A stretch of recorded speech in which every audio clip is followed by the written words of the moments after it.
Hey, greetings everyone. We are here. The final episode of the Dungeons and Dragons content for this show, Lore of Warcraft. It has been a long and winding journey through the many source books. First books called Warcraft, the role-playing game, a series that was based on all the content from Warcraft 1, 2, and 3 and their expansions, and barely had those books had time to get underway, and it was quite a collection of thick tomes at that, when World of Warcraft started to be in the ether and then drop. And they said, let's revamp all of these and take it a little bit further. And that is when we got the World of Warcraft role playing game. I don't know how many books it's been, probably somewhere close to 20, what were at the time just large hardcover source books that have taken us quite a long time. So we've probably read literally thousands of pages. We've also been playing through World of Warcraft Classic, so go ahead and check out our journey with our Night Elf that we've been doing as she tries to get caught up with the rest of the clan and pushes through Ashenvale. But that's neither here nor there. Check those episodes out if you want to see them. Let's get back to it. Our final chapter, our final episode of the Dungeons and Dragons stuff, Chapter 10, Adventures. Stay a while and listen. We have two chapters, or two parts to this chapter. They're both adventures. And this is, if anyone that's been following the Dungeons and Dragons kind of series that's been going on knows, especially towards the last few books, they've really started to like to end each book with a couple of adventure modules. Originally, it used to be 3 adventures, and then over the past few books, they've dropped it down to 2, and that's what we're going to read. So this one's first adventure is called Gold Knuckle, and I can't help but think that they're trying to make like a gold finger joke, an Austin Powers type of thing. It tracks with the timeline. And it says this is a 12th level adventure. Any faction, but they say, yeah, we should probably have a tinker in there too. Now, we'll read most of the pages and the flavor text, but we kind of skim through. So there's certain parts we can skim through and certain parts we will read verbatim.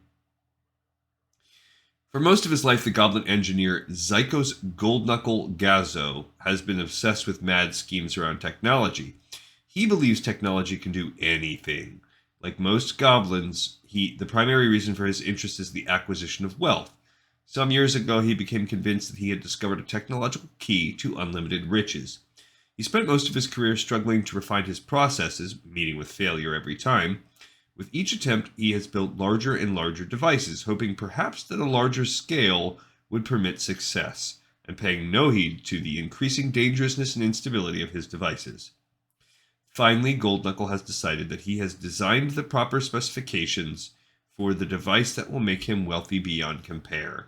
The next step was to find someplace secret where he could build it. Goldknuckle constructed a facility in the deep mountains of the hinterlands. In the process, ignorant of how his labors could attract the attention he sought to avoid, cutting down trees and digging into the earth for resources he needed without regard to the balance of nature in the area. This activity draws the attention of a few druids and wildhammers, but the scale is currently too small for them to spend their efforts opposing the goblin. His efforts also stirred up and annoyed the elementals in the area. Once Goldknuckle finished his hideout, he began work on his greatest invention, a device he calls the World Tweaker. The device he knows will allow him to become the wealthiest goblin on Azeroth. Sounds like a World Tweaker, all right. To achieve this goal, he intends to activate his World Tweaker and change all the gold in the world into copper. All the gold except that stored in his private vault, of course. Once he does this, Zykos intends to emerge, declare himself ruler of the world, and order the other races to do his bidding. The first to suffer will be his rivals who think him mad. He'll show them the true power of technology, oh yes. I think there's some holes in this logic he's got here. Of course, Goldknuckle is completely insane. His device has no chance of achieving his goals. It does have an excellent chance of exploding, however, but Goldknuckle doesn't care. The adventure begins as the heroes make their way to the hinterlands, and to start things off, some elementals angered by Goldknuckle's activity attack the heroes. Then one of Goldknuckle's minions comes to his senses at last and enlists their aid. A hunter-killer construct set on him by the mad Zykos pursues him, and the heroes defeat it. After this, the heroes venture into Gold Knuckles' lair, facing several guardians and constructs before confronting the Tinker at the World Tweaker itself. If they fail to stop him, he'll carry through with his plan to turn all the gold in the world to copper. Okay, cool. So, first of all, this adventure takes place in the hinterlands, and they give a couple reasons why the heroes might be there. They could just be traveling through the region. They could be looking for a specific type of creature like griffins. They could be parlaying with the wild hammers, looking for ingredients for any trade skill. They could be on a mission from the druids or the wild hammers, or they could be running from something else entirely. And this is like a side mini camp, or not campaign, but mission. So the first encounter is a level 13 encounter called the Elemental Assault. And let's read. Up, down, up, down. The hills seem steep and unending. Even the path is nothing but climbing, descending, and more climbing. As you pass amid the craggy peaks, you top another rise and come upon a scene of destruction. Ahead, the trees have all been cut down and swept away. Smoke rises from the brown, burnt landscape. A forest fire? Not with these severed stumps. Something did this on purpose. Even as you mull that over, you see bright lights approaching through the smoke. Too bright for torches, a moment later the source of the fires emerges from the gloom. Fire elementals, 5 of them, and they're big. Alright, so you must kill these 5 fiery destroyers. They will just, since they're coming to attack, you're pretty much going to have to fight them off. Okay, Fleeing Fleedo is an encounter level 12. This is the second part of the adventure. The dust is barely settled on the burnt-out fire elementals when you hear another sound coming from the black smoke ahead. Help! Someone yells. Help me! Somebody! It's after me! The voice is squeaky and gasping for breath. A moment later, a harried goblin bursts out of the smoke, running like his pants were on fire. He's dressed in ragged clothing and strange boots with a large pistol struck to his chest. His eyes light when he sees you. Please help me, he squeals, making no attempt to go for his weapon and continuing to run. It's Goldknucker. He found out I left and it sent it after me. Okay, so the encounter is really perhaps some interactions with this goblin, but then as he flees, the creature behind him is a level 10 hunter-killer robot with customized weaponry, some treads, and of course the goblin Tinker. I don't know that he would actually help you out. He'd probably run off, but he's a level 11 creature. But maybe depending on how you roleplay it, he'll help you join the fight. And here's a picture of like a warrior with a 2-handed axe chopping at this hunter killer. Okay, eventually the hunter killer is going after Fleeto, that goblin. If you don't intervene after it kills the goblin, he'll come back and could ignore the heroes, but if they try to stop him, they might get in. He might start going after the heroes. So basically, how you react: do you save this guy? Do you actually help him, or do you do nothing or anything in between? Those are all the different possibilities. So, assuming that he survives, he breathlessly explains who he is and what's going on. The players must then decide whether or not they're going to do something about Gold Knuckle. And if they don't want to help him altruistically, he could mention the vault, like this cash vault. And that might be like a way to hook them using material means. He can answer a few things. First of all, he can say that the Gold Knuckles lair is a secret lair, and he can tell exactly how to get there. He can mention some of the guardians. One of the guardians is Odd Knob, so absolutely this is a gold member thing. Basically downplaying what he is. It says that I believe he's, I don't know, we'll find out what he is soon. It just says that they'll describe him below. It says they have a suppression word, though. There's a goblin factory. We read about that before. We've seen some of that in Burning Crusade. The World Tweaker itself, he can kind of mention something about that, talking about what its actual goal is. The Golden Knuckles, he can mention that it helped, that he uses the Golden Knuckles. That's why he gets his name. It's like a fist weapon that he uses. Um, there's also a destroyed forest, so he can explain why the forest has been destroyed, basically as fuel to help, to help this world tweaker machine. Um, Basically, once they kind of slow down in the line of questioning, as the DM, you would have him run off. Okay, the third encounter is the Late Guardian. This is a level 10 encounter, so the encounters are actually getting slightly easier at this point. Following the directions given to you by Fleeto, you press onward to the damaged forest, heading gradually downward to the pass. Several times you notice additional rogue fire elementals in the distance, but they flit away without attacking. After half an hour, you pass through a narrow channel to the east and emerge into a wide basin. A small lake fills about half the valley, blocking access to the wide cavern about 200 feet away. You can see where a waterfall once plummeted into this lake, but the waters are absent except for a few paltry streams. The stumps of harvested trees dot the otherwise barren shore. Near the eastern edge of the valley, a huge construct equipped with massive cutting blades sits idle, facing you. It says this is a shredder that Fleeto was using to help chop down the forest, but it's kind of broken down. There is a way to enter the cave. It is protected by alarma bots, so that would kind of ruin any surprise thing unless you manage to spot them and pick them off. There's also an explosive trap. If you try to take the shredder for your own uses and start like wrecking shop that way. There is a lake creature as well. The Lake Guardian is an arcane nullifier robot, an advanced arcane nullifier X21.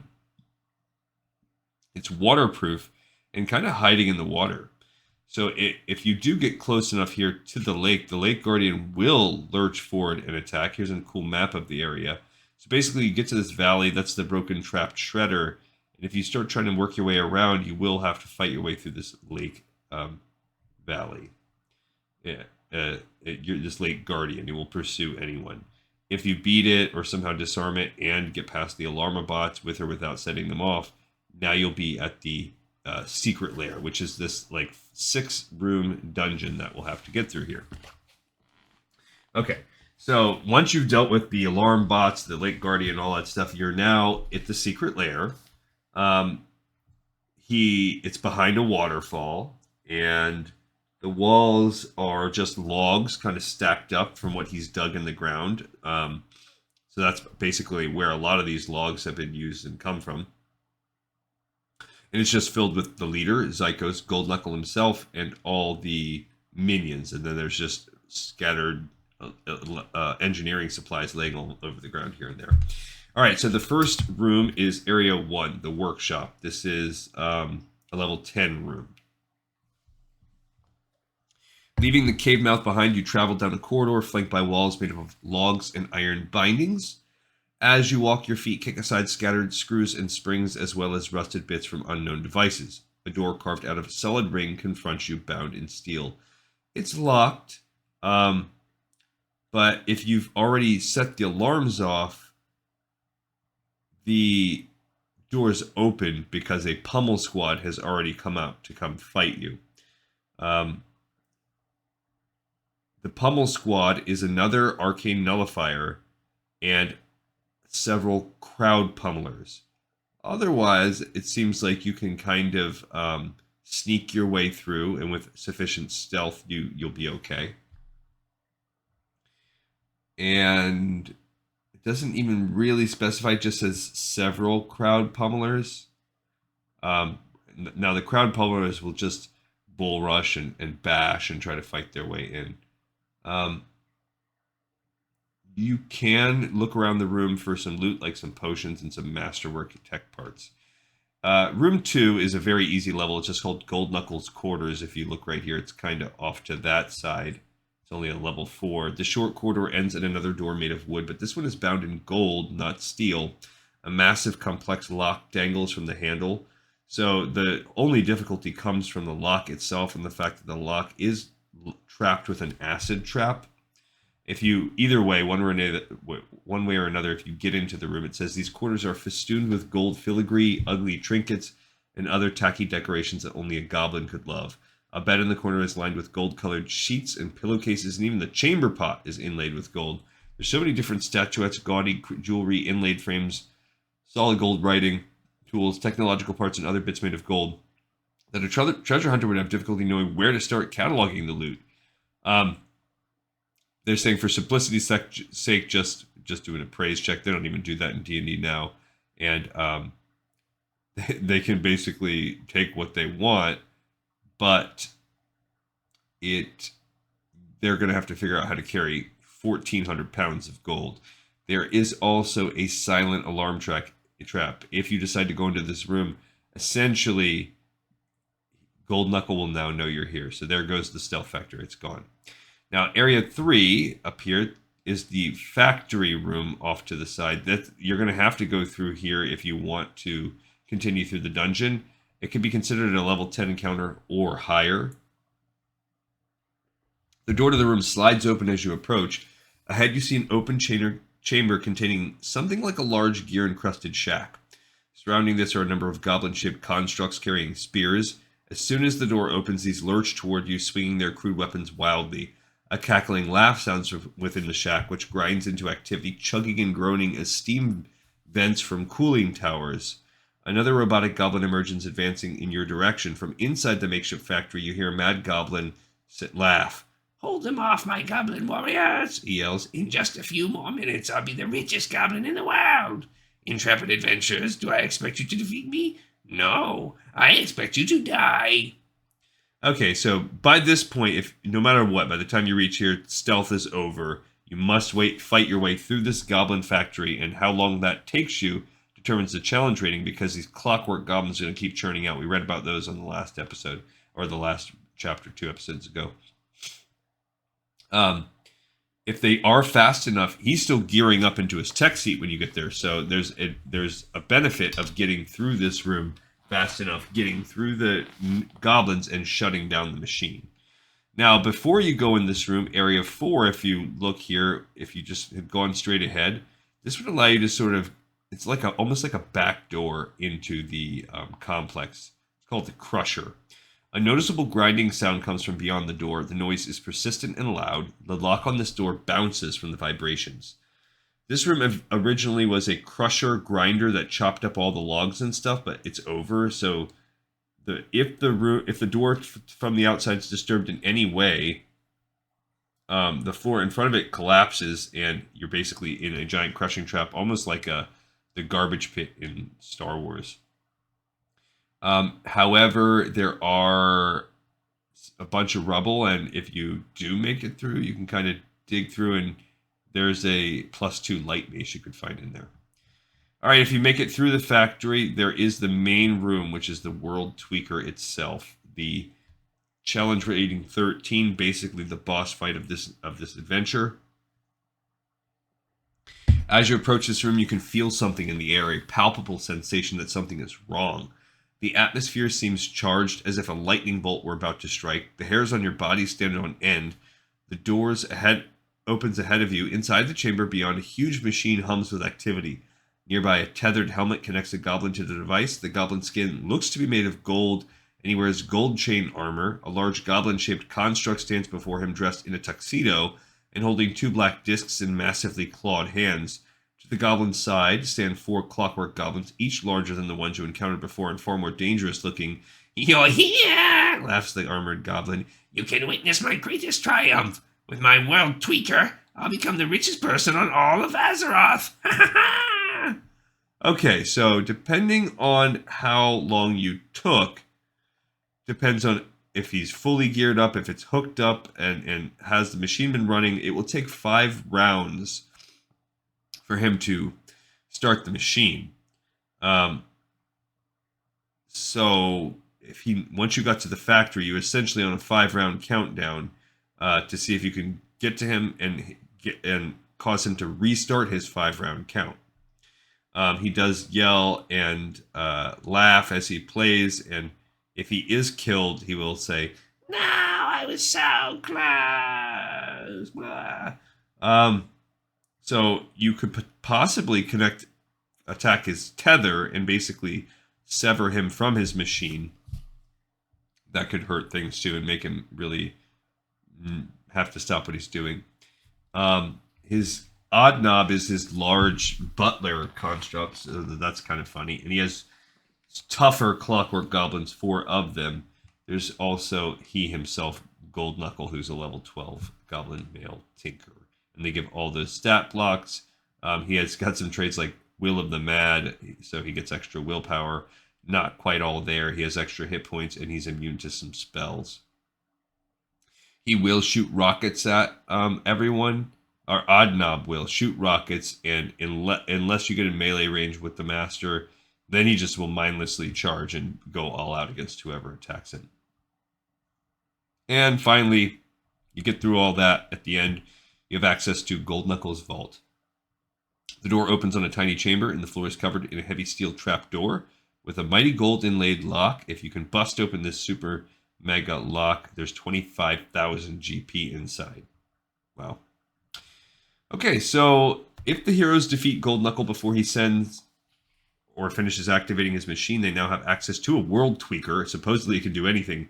In reality, the only thing it can do is explode.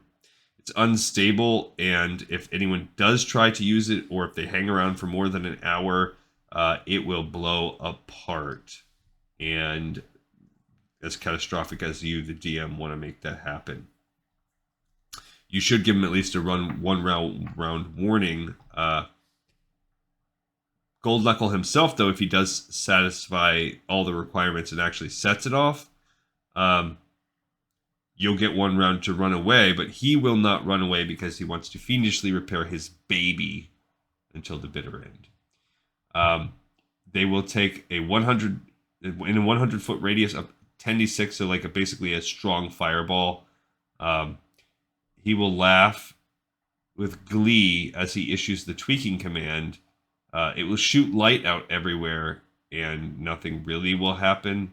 And eventually it will then explode. You could have some follow-up adventures where another inventor, also crazy, wants to find out more about the World Tweaker, and he approaches the heroes and then tries to build his own again, like part 2, a sequel. Or Fleeto could appear again, recruiting the heroes into some other mission, some tinker-based missions. So, I mean, that's silly. It's fun. You can have fun as a DM, kind of jazzing that up a little bit. It's not too shabby. All right. Last mission, last adventure here. This one's called The Lost Idol. This is a level 2, level 3 adventure. Again, available to anyone, but Murlocs and Naga might make this adventure might be tough for them to play. Also, Spellcaster might be helpful. This takes place in a small coastal village in Azeroth's western shore. So we're talking around like that dark shore kind of area. It involves a small community of angry Murlocs. Ever since the Third War, Murlocs appear more often on land. Unfortunately, most of these encounters end in violence. This development is problematic, especially when Murlocs encounter other races such as humans or jungle trolls. Territorial conflicts arise and pinch Murlocs from both sides. Embittered and paranoid, Murlocs lash out at their neighbors, attempting to drive them away. Many Murlocs simply want to be left alone. Others don't see this desire, however, and believe Murlocs are slimy and evil monsters. Such is the case in a small fishing village on Azeroth's west coast. That's like little... it says Com 3. The village knows of... oh, it's a level 3 community. The village knows of the Murloc cave down the beach, a level 1 community, but the two communities live in relative peace until recently. 4 days ago, Murlocs began the first of their nightly savage raids with no apparent reason. The Murlocs don't answer questions. They are instead intent on searching the village for something, and they kill anyone who stands in their way. Most of the villagers fled after a few days of the onslaught. One man and his son stayed behind, refusing to give up their home. So here's how the adventure will flow. Basically, the heroes will reach a village, and they're just in time to encounter a Murloc raiding party. The heroes drive away the attackers, saving the last remaining house from destruction. The old man and his son thank the heroes, but fear that the Murlocs won't be gone for long. They ask the heroes to go to the Murloc cave and destroy the filthy monsters once and for all. During their trek, however, the old man appears, saying that the Murlocs came back just after the heroes left and took his son. The heroes battle their way into the caves and reach the Murloc Lord. If the heroes are not overly violent, they'll learn the truth. The Murlocs attack because a villager stole something of theirs. The heroes must make a decision that will impact both communities.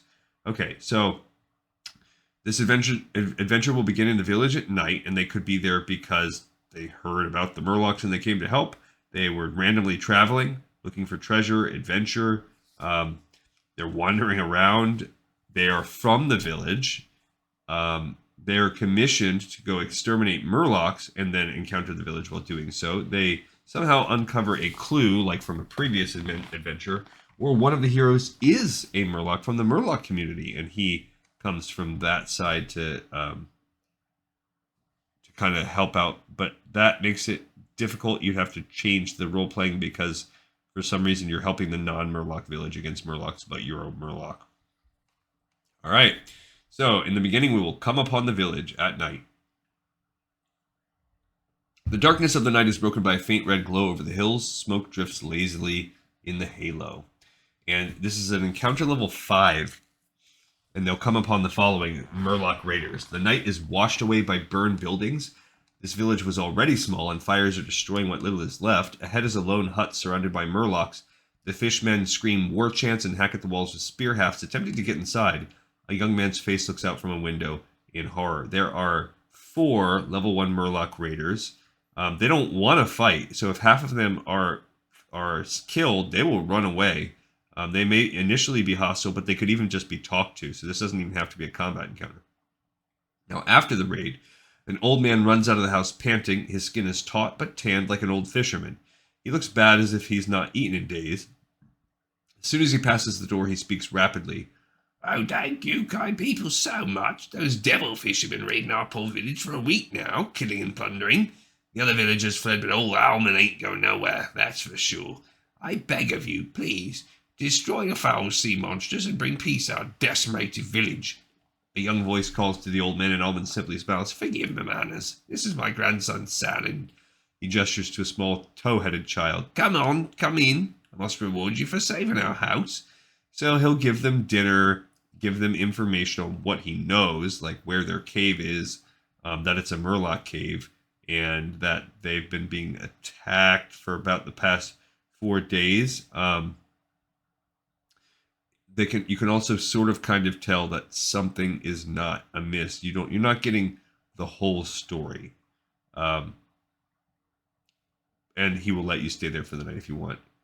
If you try to capture or interrogate a Murloc, they will refuse to talk. They only speak Nurglish. But you could find out at this point in time that they're attacking because something's been stolen from them. It's your choice as the DM if you would want to like introduce basically the a pivotal plot point right away in the beginning of the adventure, though. All right. So as the heroes then move on to go to the cave, whether it's that night, the next morning, whatever, a shrill yell comes over the sound of the surf. Help! Help! The Murlocs, they came back!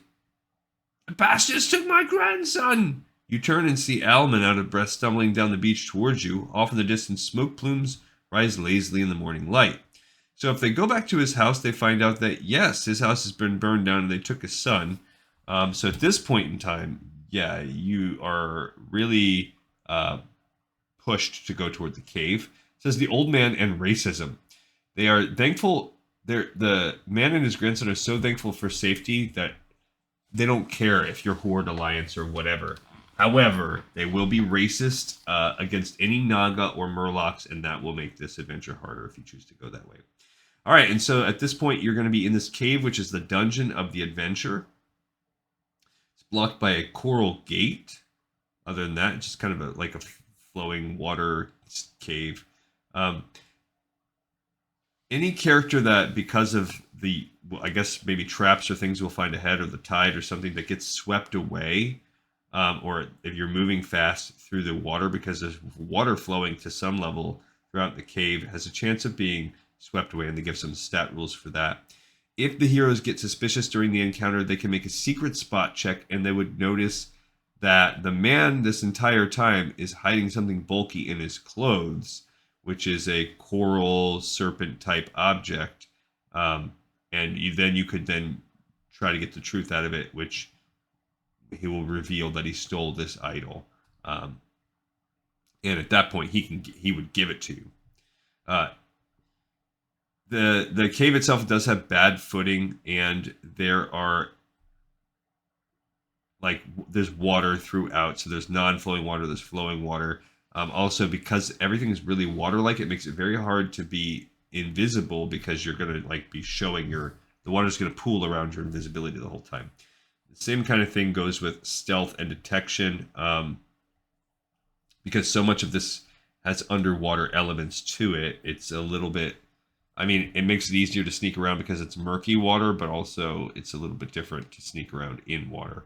And same thing goes with underwater combat. So all of this, you're going to have to deal with these underwater elements and how fire might work underwater. They give some stats for that. Here's a stat block for how things work underwater. Basically, fighting is tougher underwater. Okay, so now you're approaching the cavern at this point. Level 3 encounter. Ocean waves pound relentlessly against the sides of the cave, creating a deafening cacophony. The mouth is a large hole in the cliff where the water rushes in. On each side of the mouth is a narrow path leading inside. The rocks are slippery, and seaweed crisscrosses your path. That seaweed is an early detection device that serves as a trap, a level 1 trap. And there are 2 sharks patrolling the area. So if they fall into the water, there's a chance that they will be attacked by these sharks here in the entrance. If they do make it down to the ledge entering the cave, the sharks will actually try to leap up, bite them, and pull them in like Jaws. Okay, so now we're at the entrance to the cave. This is a 7-part cave. The first one is the idol chamber. This is an encounter level 0 or 2. The crashing waves are less ferocious in the expansive chamber. A faint glow emanates from all around, illuminating the gloom. The path branches here. One path leads into the water and deeper into the cave, while the other heads to a raised ledge over the stream. Yeah, so if you notice, all this stuff's underwater, the majority of the dungeon. Mounted on the ledge as if the ledge were a pedestal stands a statue of an enormous inverted squid-like creature. The statue's tentacles reach at least 4 feet in length, pointed toward the ceiling, and seem to be searching for something. This is where they did store their idol. So when you get there, either the party has the idol with them already and they place it, which will trigger a magical alarm, and the Murlocs know the thing is back, and they come with the grandson, and he's coughing, and he's like, "Oh, you freed me, and good job, you just won." Or if they disarm the trap, at this point nobody knows anything's going on. They can continue to sneak on in. Or if they trigger the alarm, you've got Murloc guards, 3 level 1 soldier guards here ready to fight. So, submerged adventures, it says the rest of this adventure from this point forward is entirely underwater. So, if you are not good at being underwater, raise this adventure level for all the characters. It does say that you could fight in the Murloc tunnels. There's random, at any point in time, if you're swimming through, there's basically a wandering monster check that you have to make. Yeah, cool. I suppose you could also do this in different stages, and you could put the idol back on your way out. All right, so area 2 is the living quarters, and this is where this is the last part before it goes fully underwater. This is a wide chamber. Small holes are carved into the chamber's walls, filled with seaweed beds and living essentials. Frightened Murlocs peer out from the holes, ducking back when noticed. A blue-green glow emanates from the stones, causing the chamber to glow brightly. The water here flows gently like a light breeze.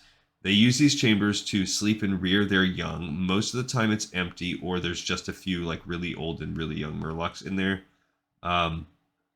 There are paths that lead to the barracks and that lead below. And this is where the heavy coral gate is that I talked about before. You somehow have to get your way in if you set the alarm off. Otherwise, there's a chance the gate's just open anyway. There's a bunch of coral statues and pearls and stuff you could loot if you beat it. Okay, so if you make your way in and you take the kind of northern path, there's 2 areas. You're going through this CG. I don't know what that stands for exactly.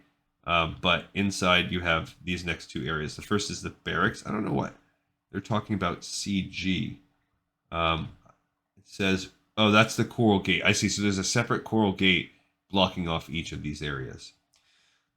So this is the barracks. The small chamber contains several cots as well as weapon racks along the walls. A large space is cleared off in the back where you see signs of frequent combat. There are 4 murlocs chilling in the room. They're not alert, so it'd be easy to sneak up on them. And behind it is the court chamber. This is a mammoth cavern, easily large enough to be a grand chamber in Lordaeron. Several stalagmites form pillars throughout the area in a haphazard formation. At the back, a tunnel leads further into the caves. In the midst of the room sits a natural coral formation in a chair's shape.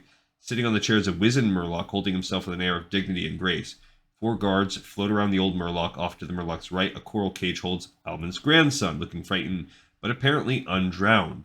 So somehow they're not drowning. The bodyguards there's 2 of them. They're just like the things you fight in the village, and this is the chieftain. He is a level 4 murloc shaman. I guess he's used his shaman magic to keep the boy alive through some type of water breathing. If you've entered peacefully or you have the statue, then he's suspicious of you, but he will not attack you. The leader, that is. If they run around and just killing, well, of course you're gonna have to try to fight and kill them all. You could though possibly kill the guards and still use diplomacy to make your way through. If you do use diplomacy at this point, you will find out that they feel they need that idol, or their whole thing will be destroyed. Their whole base will be destroyed and swallowed by the waves. And this is where you could really turn this mission into a full-on diplomatic mission. Or you could bust your way in and physically try to break the cage and rescue the son. Now you can go either way. Now, if you go through the middle, you're going to go to the level 2 encounter rating treasure room, which then has a further gate leading to another room behind it. So the treasure room is a small chamber, little more than a closet. Strewn about the floor are small chests, as well as various knickknacks and other worthless items. There is a small javelin trap blocking off the area, and there's just a little bit of gold, some pearls, and statues. And in the back is another gate leading to the level 1 egg chamber. This dark, small chamber bears a number of soft, bright green, almost phosphorescent eggs resting on a bed of seaweed. And there are 2 murloc guards here. They just, no questions asked, they're going to attack whoever they see. Okay. Well, it did say that there was a level 7, which is, oh, that's the egg chamber. What's level 6? Oh, I see. This is the living area. Oh, 2 was the idol itself. So I kind of have this all backwards here. So the mouth of the cave was 1. 2 was that idol area. Then you go through the gate, and you have the living area and the barracks back here set up. So not that many people, the old and the young, and then the unaware guards. Then you have the court chamber further blocking off the treasure. And then here was that egg chamber with some guards that attack on sight. And that's why all of a sudden I thought we had 1 more room to go, but we do not. You could steal the egg and try to sell baby murlocs. End of the adventure here. If the heroes return the idol to the murlocs, Almond becomes almost violently angry, cursing the heroes for their stupidity despite getting his grandson back. He could even attack the heroes. However, the murlocs praise the heroes and spread tales to other murloc communities, and they can receive help or friendship from nearby murloc villages in the future. So that's kind of like a cool perk. On the other hand, if the heroes decimate the murlocs, Almond is jubilant, and if the heroes took the statues from him, he politely asks for back, offering to split the rewards. If they don't know about the statue, he doesn't reveal that he has the statue, and he sells it. He keeps the money for himself. This could lead to other adventures. So, for instance, if you became a Murloc ally, their king could then ask you for help against the Naga, or the magistrate of the towns could be so happy you help one of his small villages that he pays you to then move on and attacks gnolls and basically works on some extra stuff on that. Here we have the finale little just iconic picture that we've seen throughout this book, the Dark Factions logo-ish. And this is the back. We have a Pandaren with a thing. The back of the last book. We freaking did it. This has been quite a journey, everyone. We did it! we did every Dungeons and Dragons official canon take of World of Warcraft. I am so excited to move on to the next thing. A brief romp through a couple books equal in size to this, so it'll take us a little bit of time before we go on to another project, reading side canon project that I'm excited to get to. But guess what? You know what it is. We have another episode in the pipe, 5x5. Thank you everyone so much for watching and for listening, and I look forward to seeing you all next time on the next episode of Lore of Warcraft.